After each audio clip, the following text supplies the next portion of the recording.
Movimiento estudiantil de 1968. Movimientos ligados a la Revolución de 1968. Pueden localizarse, entre otros países, en Estados Unidos, protestas contra la guerra de Vietnam, especialmente las que tuvieron lugar durante la Convención Nacional Demócrata de 1968. El movimiento por los derechos civiles, pero que significativamente sufrió ese mismo año el asesinato de dos líderes significativos, Martin Luther King y Robert Kennedy, y otros hechos y procesos relacionados. Checoslovaquia, Primavera de Praga. México, matanza de la Plaza de Tlatelolco. Y España, algunos movimientos universitarios de oposición al franquismo, de mucha menor entidad. Otros países europeos sufrieron notables sacudidas un poco más tarde, el otoño caliente de 1969 en Italia o las movilizaciones laborales de 1972-1973 en Gran Bretaña. El movimiento estudiantil de 1968 fue un movimiento social en el que, además de estudiantes de la UNAM y del IPN, participaron profesores, intelectuales, amas de casa, obreros y profesionistas en la Ciudad de México, y que fue dispersado el 2 de octubre de 1968 por el gobierno mexicano en la matanza en la Plaza de las Tres Culturas de Tlatelolco.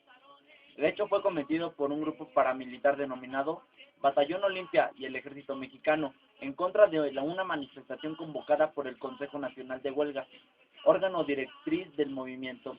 Según lo dicho por sí mismo en 1969 y por Luis Echeverría Álvarez, el responsable de la matanza fue Gustavo Díaz Ordaz. El 22 de julio de 1968, un incidente de fútbol americano entre la Vacacional 2 y el IPN y la preparatoria Isaac Cocheterena, incorporada a la UNAM, termina en una agresta. El cuerpo policíaco de granaderos son quienes disuelven en la turba, deteniendo a varios estudiantes e incursionando dentro de las instalaciones de dicha vocacional. Entre el 26 al 29 de julio de 1968, varias escuelas entran en un paro de labores.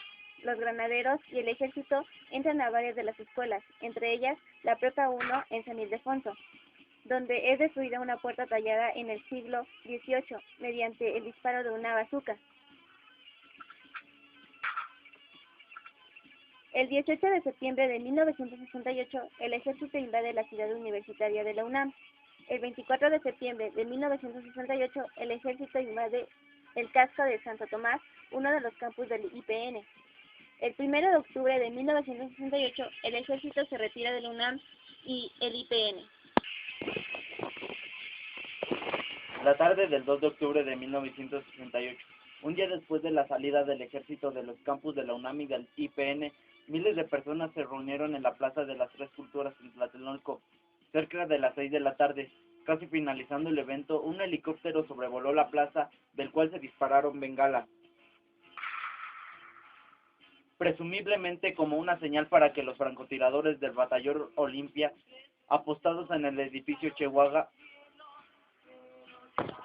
hagan fuego en contra de los manifestantes y militares que resguardaban el lugar, para hacerles creer a estos últimos que los estudiantes eran los agresores. Los militares, en su intento de defenderse, repelieron la agresión de los estudiantes, pero ante la confusión, los disparos